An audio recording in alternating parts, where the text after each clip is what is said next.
So hello friends, welcome back to day number 36 video of 50 days physics challenge. मैं आपका physics teacher Devendra Sharma I am welcoming again you all for this very important session. आज का हमारा जो point है वो है lens maker formula. Lens formula और लेंस मेकर फार्मूला में ये डिफरेंस होता है कि लेंस फार्मूला हम यूज करते हैं यू एफ और वी के रिलेशन को निकालने के लिए, और लेंस मेकर फार्मूला हम यूज करते हैं लेंस बनाने के लिए। कैसे अप्लाई करते हैं, I will try to do one और टू न्यूमेरिकल्स ऑल्सो हेयर, और उसके बाद हम फिर आगे की तरफ चलेंगे। कल हम जो है माइक्रोस्कोप और टेलीस्कोप के बारे में भी डिस्कशन करने वाले हैं। ठीक है, तो आज का जो टॉपिक है वो है लेंस मेकर फॉर्मूला। तो उसके ऊपर आते हैं फटाफट से। Lens makers formula. जी, तो पहले मैं बात करूंगा किसकी, कन्वेक्स लेंस की। आप कनकेव के लिए भी इसको कर सकते हैं। अब इसमें ध्यान ये रखना है कि अभी तक हम जो डायग्राम बनाते थे उसमें क्या करते थे कि रे ऐसे जा रही है और बीच में से बेंड हो रही है। अब ये नहीं करना, अब हमें दोनों सरफेस देखने हैं। तो इसके दो सरफेस हैं, एक्स पी वाई, और दूसरा सरफेस है एक्स पी डैश वाई। अगर आप इसे ध्यान से देखें तो पहला केस जो होता है which is X P Y, तो उसमें क्या है, रे जो है रेयर से डेंसर में जा रही है कन्वेक्स मीडियम के अंदर। ठीक है, तो यहाँ हमने जो परसों केस किए थे रिफ्रैक्शन थ्रू स्फेरिकल सरफेस वाले, वो यहाँ पे अप्लाई करने हैं। तो देखिए कैसे करना है। आप चाहे तो तीन डायग्राम बना के सॉल्व कर सकते हैं, चाहे तो एक ही से सॉल्व कर सकते हैं। फर्स्ट रे ऐसे गई, ठीक है। अब ये क्या होगा, इसके अंदर जाएगी तो बेंड होगी, और बेंड होगी तो हमें कहीं पे इमेज मिलेगी लाइक दिस, आई डैश। तो क्या है, ये हमारा ऑब्जेक्ट डिस्टेंस है u, और ये हमारी इमेज डिस्टेंस है v डैश। तो हमारा फॉर्मूला क्या था उसको अप्लाई करता हूं, पर वो समझाने से पहले आपको इसका बीच का पार्ट समझा दूं कि हुआ क्या है। यहां से ये ऑब्जेक्ट गया, यहाँ पे कहीं पे सेंटर है,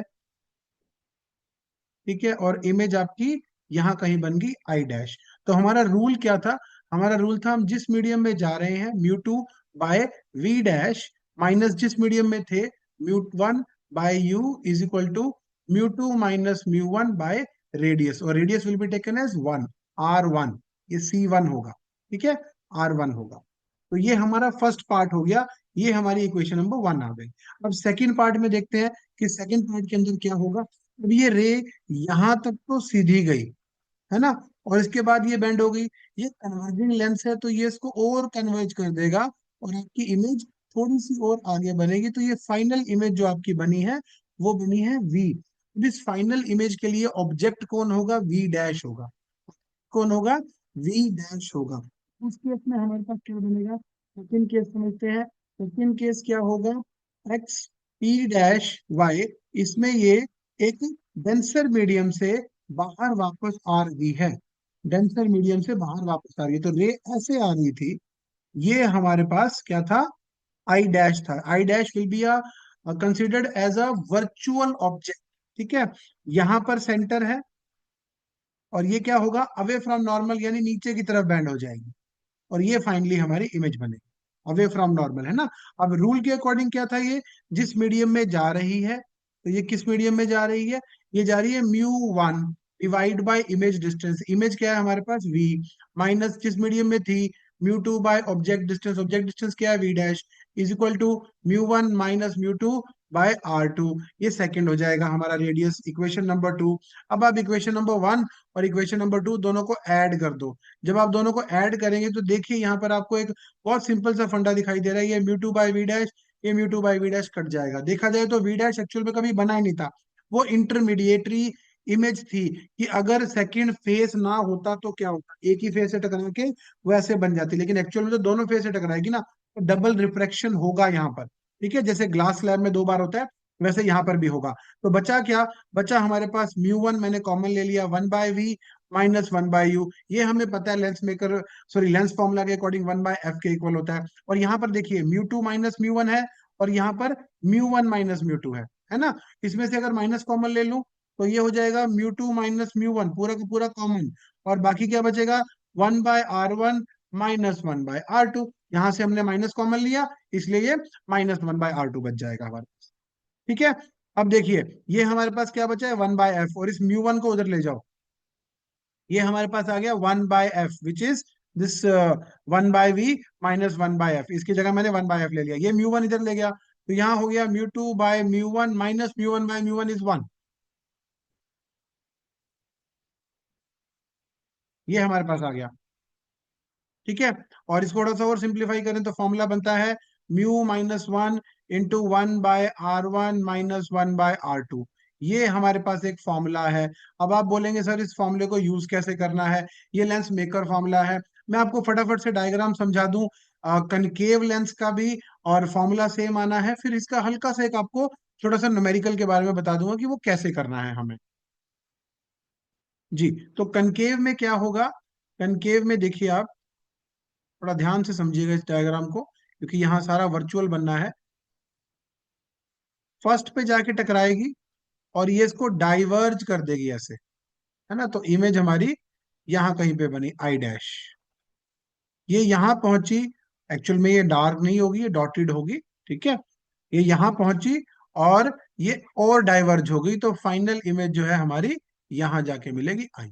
और फिर से हम दोनों को अप्लाई करेंगे कि वो डेंसर से रेडियल में, रेडियल से डेंसर में जा रही है, और अप्लाई करेंगे तो हमारे पास फॉर्मूला फिर से वही आ जाएगा, 1/f is equal to μ-1 into 1/r1 minus 1/r2। एक छोटी सी बात मैं आपको और समझा दूं, हालांकि वो आपको आनी चाहिए अभी जिस स्टेज पे आप हैं, फिर भी बता दूं, R1 और R2 का क्या करें। अगर हम कन्वेक्स लेंस की बात करते हैं तो इधर वाला R1 है या उधर वाला R2 है। और अगर हम कनकेव की बात करें तो कौन सा R1 है कौन सा R2 है, क्लास 10th में लिखा हुआ है ये जो मैंने अभी आपकी स्क्रीन पे लिखा, पर ये गलत है, ये गलत है। एक्चुअल क्या है, सही क्या है, सही ये है कि जिस में पहले जा रही है, इसमें पहले जा रही है ना रे, रे घसेगी इसके अंदर पहले, तो इसका R1 दूसरी साइड पे होगा, बिकॉज इसका जो स्फेयर बनेगा वो इस साइड होगा और उसका रेडियस इस साइड होगा। तो दिस इज रॉन्ग, यहाँ पे R1 बनेगा और यहाँ पे R2 बनेगा। लेकिन इस केस में ये सही है, बिकॉज इसका स्फेयर इधर बनेगा और इसका स्फेयर इधर बनेगा। तो दोबारा से बता रहा हूं मैं एक बार, कन्वेक्स के अंदर इधर R2 है और इधर R1 है, साइन कन्वेंशन लगाऊं तो ये प्लस है और ये माइनस है, ठीक है। और कनकेव के अंदर इधर R1 है और इधर R2 है, साइन कन्वेंशन लगाऊं तो ये प्लस है और ये माइनस है। अब इसको अप्लाई कैसे करेंगे, आइए फटाफट से एक छोटा सा आपको न्यूमेरिकल समझाता हूं, और फिर हम आज के लेक्चर को विराम देते हैं।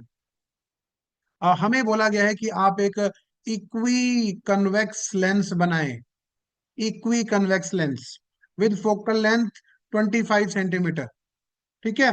और ये लेंस किस चीज का बनना है, ग्लास का बनना है, तो ग्लास का रिफ्रैक्टिव इंडेक्स हमें पता ही है कि 1.5 होता है। इसके लिए हमें पूछा कि भाई रेडियस क्या होगी, रेडियाई क्या होगी, बिकॉज दोनों तरफ रेडियस है R1 R2, क्योंकि इक्वी कन्वेक्स है तो R1 और R2 इक्वल हो जाएगा।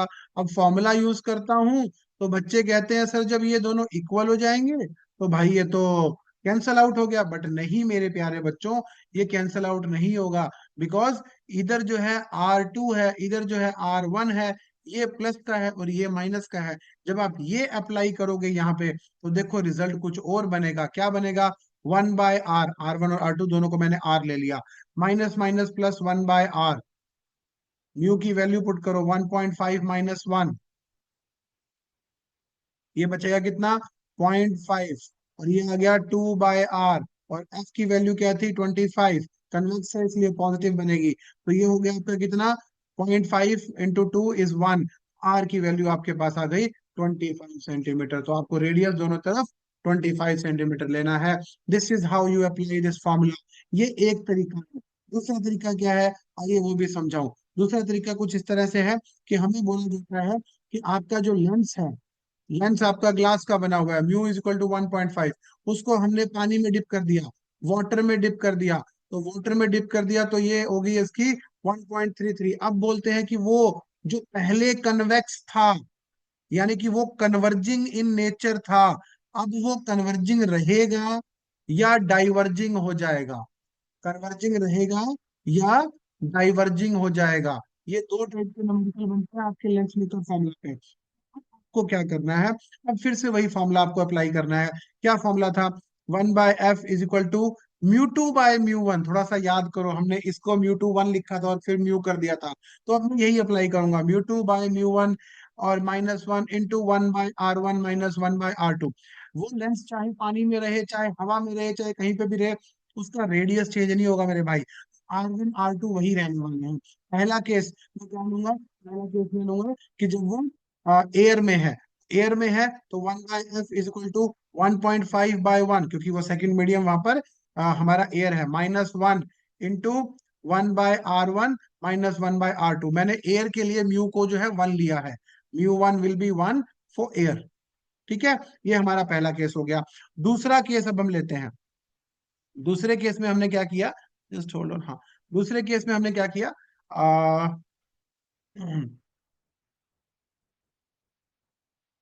Equation number 1, this is the focal length, हाँ। सेकंड केस के लिए अब हम क्या करेंगे, सेकंड केस में हम क्या करेंगे, 1/f this is f1 and this will be f2, दोनों का रेशियो निकाल के वहां से सॉल्व करेंगे। सेकंड केस में हम क्या करेंगे, अब हमने उसको पानी में डिप कर दिया, तो पानी में डिप कर दिया तो लाइट कैसे जाएगी, लाइट जाएगी हमारी μ2/μ1। μ1 यहाँ पर कंसिडर होगा 1.33/1.5 -1 और इंटू 1/r1 - 1/r2। दोनों इक्वेशन को आप डिवाइड कर दीजिए, सॉल्व कर दीजिए। अगर आपकी फोकल लेंथ वहां पर पॉजिटिव निकल रही है, अगर आपकी फोकल लेंथ वहां पर पॉजिटिव निकल रही है तो वो अभी भी कन्वर्जिंग है। अगर आपकी फोकल लेंथ वहां पे नेगेटिव निकल रही है तो वो डाइवर्जिंग हो जाएगा। This is how you have to solve these questions. एक छोटी सी ट्रिक बता देता हूँ इसमें। ट्रिक क्या है, अगर वो अपने से, देखो हमने क्या किया, यहाँ पे μ = 1.5 से उसको μ = 1.33 में डिप किया। तो इस तरह से अगर हमने उसको डिप कर रखा है तो यहाँ पे देखिए आपका ये लेंस है 1.5 और बाहर ये 1.33 है। तो ये क्या है, रेयरर से डेंसर में जा रही है। रेयरर से डेंसर में जाएगी तो वो टुवार्ड्स द नॉर्मल बेंड होगी, टुवार्ड्स द नॉर्मल बेंड होगी तो वो कन्वर्जिंग ही बनेगा। इसका आंसर आप चेक कर लीजिएगा, कन्वर्जिंग बनेगा। और अगर इससे उल्टा हो जाए तो वो डाइवर्जिंग हो जाएगा। तो ये भी एक ट्रिक है जिसको आप अप्लाई कर सकते हैं और समझ सकते हैं। ठीक है, आज के लिए बस इतना ही। सी यू अगेन।